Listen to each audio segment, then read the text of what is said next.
Nissan's Rogue is now in the top 10 best-selling vehicles in America. For an automaker to achieve this status for one of their models, they must be doing something right. Introduced for its second generation a few years ago, the Rogue sees a mid-cycle refresh that makes it a little more appealing for 2017. But do these updates make the Rogue more competitive in a sea of compact crossovers?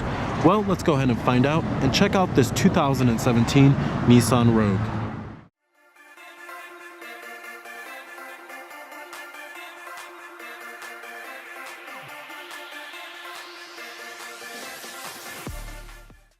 Now the Rogue actually just recently passed up the Altima in terms of sales, but this just shows you that the demand for crossovers is increasing year after year, and well, the demand for sedans is decreasing.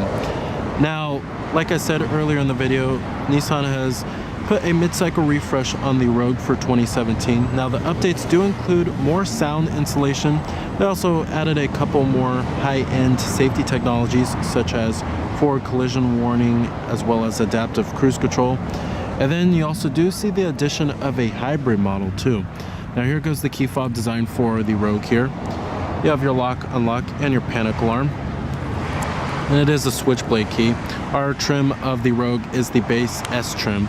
Now, Nissan also updated the styling for the vehicle. They updated the headlights. It's a little bit sleeker this time around, and then they gave it a bigger grille, but it still has that boomerang type style that you'll find on many of other Nissan's vehicles. And then you also do have new taillights too. But overall, it's not a bad looking design. It's fairly modern looking, yet conservative.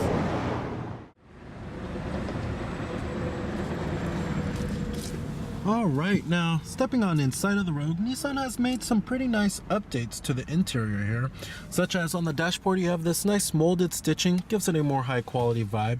Certainly not a bad looking interior for a base model, and I love the new steering wheel design. That's probably my favorite part. Love the flat bottom. It's fairly sporty looking, and the new gauge cluster is certainly welcomed. But overall, I'm quite impressed with the interior, especially for the base model. What I'm pretty surprised about is that Nissan doesn't have push button start on the base model here. Now most trims will come with push button start, but Nissan's usually pretty good about putting push button start as standard equipment on every single trim.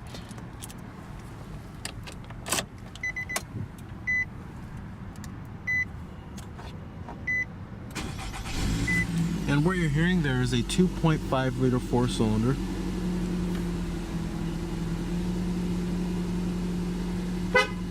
Coming to your transmission, we have a CVT automatic as well as manual shiftability. When you put the vehicle into reverse, this will display your rear view camera with guidance lines. No trajectory, however. And I'm gonna go ahead and turn on the headlights as well as the hazards. Let's go ahead and check out the exterior of the Rogue. You have your automatic driver's side window. Let's go pop up the hood and check out the engine bay. Now with the Rogue selling more units each and every year, Nissan really needed to keep the same recipe for the Rogue while improving it. You have 17-inch steel wheels. And one of the reasons why people love the Rogue is for its excellent fuel economy, and another reason is for its excellent comfort too. Coming up front here, we have halogen headlights with LED daytime running lights.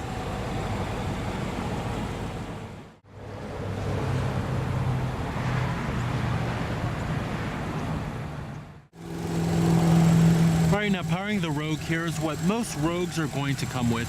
It's a 2.5 liter inline 4-cylinder that produces 170 horsepower at 6,000 RPM and 175 pound-feet of torque at 4,400 RPM, with EPA estimates being a pretty darn good 26 in the city and 33 on the highway. Now you can go with front-wheel drive or all-wheel drive. Now, if you even want better fuel efficiency for the Rogue, you could step up to the hybrid powertrain, which is supposed to debut later in 2017, and it's supposed to gain 7 mpg overall over this model here. But this powertrain is pretty fuel efficient. However, it can be underwhelming at times, especially when it comes to acceleration. Now, trims of the Rogue start at the base S, which starts at $23,820. The mid-trim level, which is the SV, starts at $25,240. And then the top of the line SL, you're looking at $29,960. Now, competitors of the Rogue, you have the vehicles in the compact crossover class, of course. This includes the likes of the Ford Escape, Honda CR-V, Toyota RAV4, Subaru Forester, as well as the Chevrolet Equinox.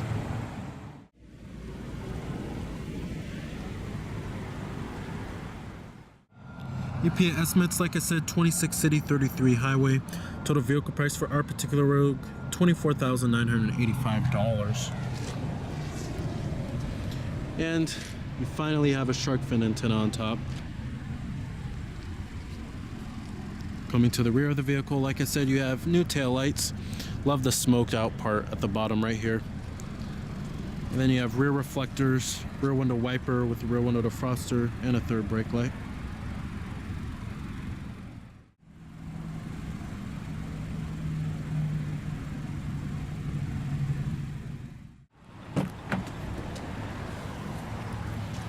All of your basic power necessities: power windows, power door locks, power mirrors, chrome interior door handles. Now, interior quality in the Rogue is pretty good. It's pretty competitive for the class. Would I say it's the best in the class? Well, not really, but it's still pretty nice inside of here. And you have soft touch materials on the upper door panel, armrests. The dashboard is pretty much all soft touch, which is nice. Build quality is pretty excellent. Fit and finish is overall pretty competitive with the rest of the vehicles in the class. Overall, interior quality is certainly on par with the rest of the segment. Now, coming to the steering wheel design, like I said, I love the steering wheel design. But over here we do have your steering wheel mounted audio controls, and then you will also find your controls for your little LCD screen in the center right there. And then over here we have your cruise control, Bluetooth phone controls, and your voice recognition. The steering wheel also does tilt and telescope. Newly available this year for 2017 is that you can get a heated steering wheel now. Down here you also do have a little storage cubby, a USB charging port, auxiliary input, and a 12-volt power outlet. Down here is where you'll find dual cup holders, and then you can maybe use this as a cell phone holder, which is nice. Pretty convenient location. And center console, pretty good size. And then you also find a 12-volt power outlet down there. Not too shabby, and it's nice and soft touch on the lid and stitched, which is nice. The seats in the Rogue are some of the most comfortable seats in the compact crossover class. They're very plush, great for long road trips, and thigh support is also excellent too. And you certainly won't find a problem getting comfortable in this vehicle. I found a pretty comfortable driving position. I'm about 6 feet tall. And as far as visibility goes in the Rogue, visibility out of the front windows are pretty good. Seeing out of the windshield can be a little bit of a challenge, but it's not too bad. But rearward visibility, there's a few sore points back here. It can be a little hard to see out of the rear here, but there is the availability of blind spot detection. Let's do have your glove box compartment. Coming to your AC controls. Fairly basic stuff here. I mean, your fan speeds, different zones, and your temperatures. You can go with dual zone automatic climate control on higher end trims, of course. And then you have your front window defroster and your rear window defroster and your recycling.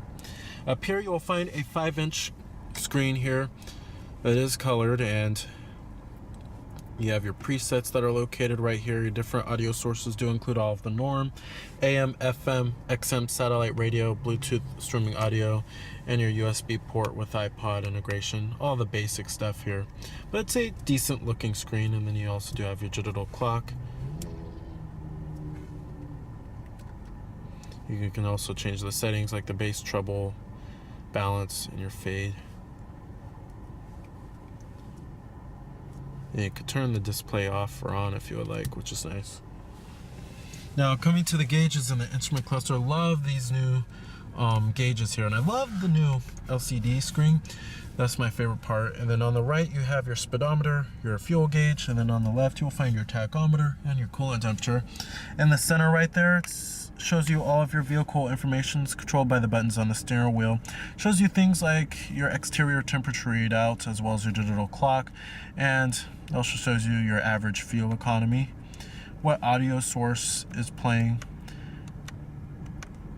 and then you could change your audio source from here too. And then you have your tire pressure monitoring system, chassis control, any warnings, and then your driver assistant, like your chassis control, and then your clock, meter settings, vehicle settings, maintenance alarm, your tire pressures, change the language too. You could do a factory reset. But it's a pretty good looking screen here. Love the rendering and the graphics. Pretty nice looking. Down here you also do have your eco button and sport button, and then your traction control off.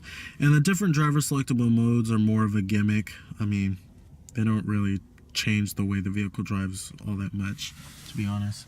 Up here you do have your manually dimming rearview mirror, LED map lights, which is nice, and then your sunglass container. Now, as far as the way the Rogue drives, if you're looking for a compact crossover that delivers excellent fuel economy as well as pretty good comfort too, the Rogue will certainly not disappoint. However, if you're looking for a crossover that's engaging to drive and provides a little oomph, then the Rogue is certainly not the one to go to. The steering can feel a little numb and a little vague. It's not really that predictable around corners. If you're looking for better driver engagement, certainly check out the Ford Escape and the Mazda CX-5. Those are the best choices. But I mean, this Rogue here is really trying to compete with vehicles like the Toyota RAV4. I mean, it's all about fuel efficiency and comfort for the Rogue, which is not a bad thing. That's what many consumers actually want. And that's probably why the Rogue is one of the best-selling compact crossovers now. And you know, the ride is really comfortable. It soaks up road bumps fairly well and provides luxury car ease, which is nice. And it's pretty quiet inside of here too, especially at highway speeds. But if the powertrain is really underwhelming at times, especially with the acceleration. They need a much more powerful powertrain. They probably need a turbocharged 4-cylinder. That's what everybody's going to nowadays. And the CVT automatic transmission does hesitate to shift at times. Not a huge fan of the CVT. And also, the CVT isn't the most refined transmission out there. But if you're looking for comfort and fuel efficiency, the Rogue certainly delivers. All right, let's go ahead and shut down the Rogue. Let's go ahead and check out the rest of the vehicle. And at the end of every drive, it gives you a little bar graph of your fuel economy, which is cool.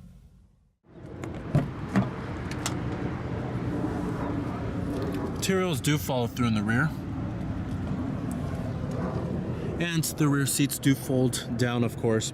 Now you can actually go for a third row seat if you're looking for a third row in a compact crossover. All the headrests are also adjustable, and the second row seats do recline. Now if you actually go for the third row seat, it's certainly only recommended for small children as it's very cramped back there. Now you do have dual map pockets back here. Pretty good amount of leg room and pretty good amount of headroom too. The seats are fairly comfortable too, and thigh support isn't too shabby. You have your air vents, and then like I said, all the headrests are adjustable back here. Overall, it's a fairly comfortable experience. All right. Now the Rogue does offer a pretty good amount of cargo space as well as versatility. And it's one of the best compact crossovers if you're looking for pretty good versatility. Like I said, the rear seats do fold down, 60-40 split here. And you can also go for a hands-free liftgate on higher end trims.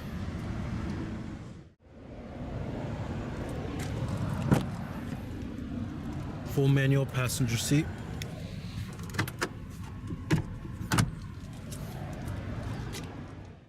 So while the Rogue doesn't deliver a jaw-dropping powertrain or excellent driver engagement, it does excel when it comes to comfort, fuel economy, and versatility, which many people are looking for in a compact crossover. And this is why it's one of the best choices in the compact crossover class. So remember that this is Cameron Birch from Cameron's Car Reviews.